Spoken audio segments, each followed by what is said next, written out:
Okay, year 11, we're going to look at some graphs. Well, we're in the section on graphs. It's an exciting chapter called entitled "A Gallery of Graphs." So we've been trawling through. We've done some cubic, some quartic, some hyperbole, truncus, and then we've had our SAC, obviously, that disrupted our progress, and now we're back into doing some more graphs. And there's a few more to do. We're going to cover square root graphs. We're going to look at circles and semicircles. And then we might take a little break from graphs and go and do something else. But right, so let's look at the last few that we've got to check out. And that is firstly square root graphs. This is going to lead into tomorrow's lesson. And we're going to be able to, as a result of our work here, we're going to be able to access some work in chapter 5. I think it's going to be 5C and 5D, our work requirements on those, if you want to have a look at that. So square root graphs, but that's for tomorrow. This is just for tonight's exercise, just to get some notes from this YouTube. So please do take pen and paper out, sketch these things, and make some notes, because hopefully that'll help. Okay, so this is what you're looking at here is the graph square root. It's y equals the square root of x. So it's simply, well, we can't have negative x, you understand that. So there is no negative x section to this graph. It's all positive x. Starting down here at 0, because when x is 0, y is 0. So it's got this weird little start where it just sort of starts right there. Most of our graphs that we've been looking at have been continuous in all directions. This one just picks up right there at 0, 0. And then we've got, we know we've got 1, 1, and we've got when x is 4, y is 2, because x is 9, y is 3, so this is all making sense. X is 25, y is 5. And that's what it does. It flattens out there, but just keeps going on forever. That's y equals the square root of x. That's what it looks like, starting off at the origin.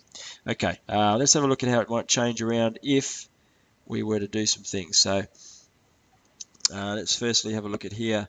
Rather than just having a look at the square root of x, let's tag a little -3 on the end there, so it's the square root of x minus 3. Well, this is how it starts. That's y equals the square root of x there. And then this is the effect in stages of subtracting 1, subtracting 2, subtracting 3. So when we subtract or add, and it's right in there as part of the function, then what that results in is a horizontal shift. Now when we subtract, when it's a minus in here, it does the opposite, so it goes right. It's sort of counterintuitive, but it makes sense because now the x has got to take a value of 3 before this square root value, before it's the square root of 0, and therefore a function value of 0. So what was 0, 0 here is now 3, 0. So it makes sense to shift it to the right. So that's the effect. That's what I want you to take from this, is that we are this number being tagged on the end here results in a horizontal translation. So we'll just write this down. Horizontal translation, 3 units right.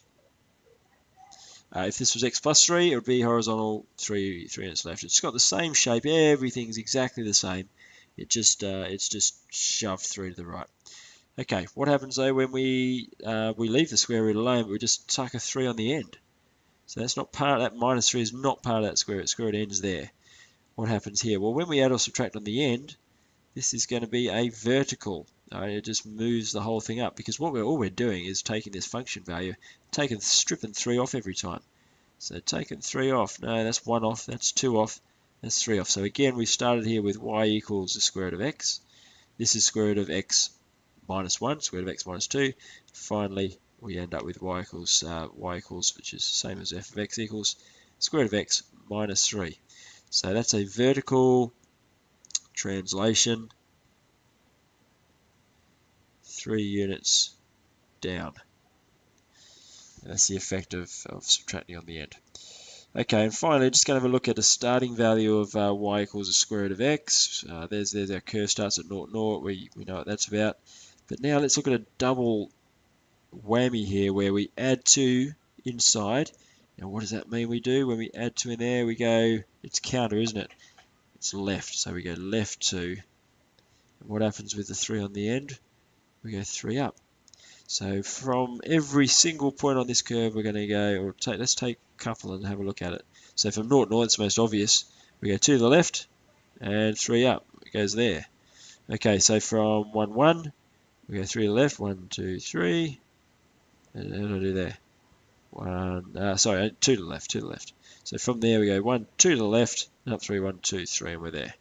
So you can see what's going on here at 4, 2. We go 2 to the left, we're back down here at 2, and we go 3 up there. So that's the combined effect of adding 2 and 3. Adding 2 means left 2, and adding 3 on the end means up 3. So it's a double move. First two examples were just a simple straight up or straight across. This is doing a bit of both. Okay, so that's our square root graph. Let's move on and have a look at circles. Top of the page here. All right, you may have seen circles before. The equation of a circle looks like this. X squared plus y squared equals. Now, if you see an x squared and a y squared in an equation, you're going to be looking at a circle. And all the points that satisfy this equation are here. They made into a lovely circle.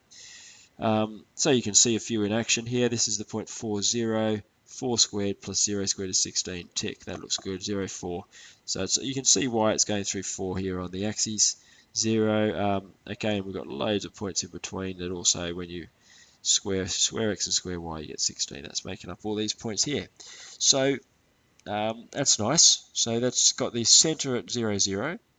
Let's make a note of that. Center 0, 0. And what's the radius of this?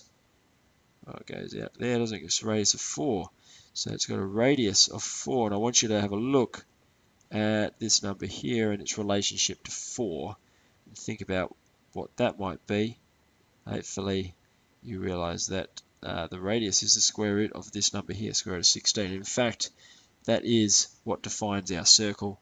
Our circle will have equation x minus h squared plus y minus k squared equals r squared. So that is for center hk and radius r. So in this first example, that's just x squared and y squared on their own. So h and k are 0, 0. So the center's at 0, 0, and you can see that's the case. And the radius over here, radius squared, so 16 is 4 squared. So for this circle, the radius is 4, and you can see that that works nicely. But this is what we're going to come back to. We're going to keep coming back to. Sorry, this is the equation of a circle in general form for when the center is hk and the radius is and so r is the radius. So let's have a look at another example, and let's have a look at growing radii. So what I've done here is on this slider, I've picked up from 4 and I've made the radius 5 and then the radius 6. And have a look at what the equation became. X squared plus y squared equals 36. Still the center is 0, 0, so there's no other terms in here. But 36, the square root of 36 represents the radius there. This was, the innermost one was x squared plus y squared equals 16. Tell me what that one is. Say it out loud and then see if you agree with me. X squared plus y squared equals 25. Hopefully you got that right. Okay, let's move the center away from the origin now. So here we're looking at x squared plus y squared equals 9. You can see the radius here is 1, 2, 3, and the center 0, 0. Okay, we have now moved the center to minus 3, 2. Remember, this is x minus h squared plus y minus k squared equals r squared. So h is minus 3, k is 2, and the radius is 3. Let's go and check this out.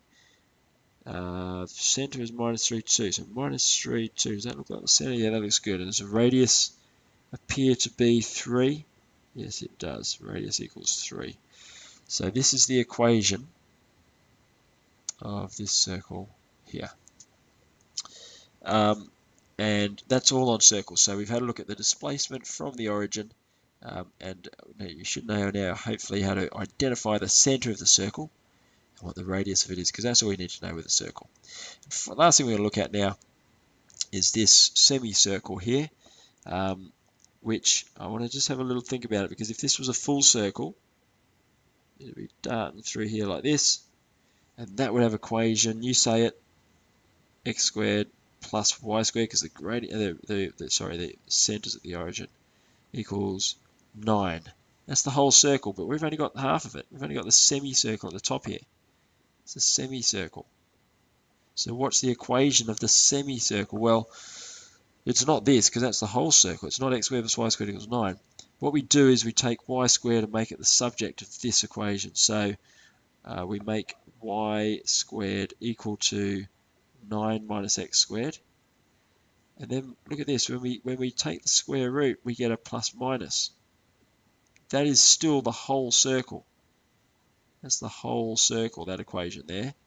If we just look at the plus bit, if we just take the plus bit of that, then that's going to be that semicircle there. The minus bit, if we get a look at the minus bit, that's going to be that semicircle there. So the semicircle underneath is y equals, that semicircle there is y equals minus the square root of 9 minus x squared.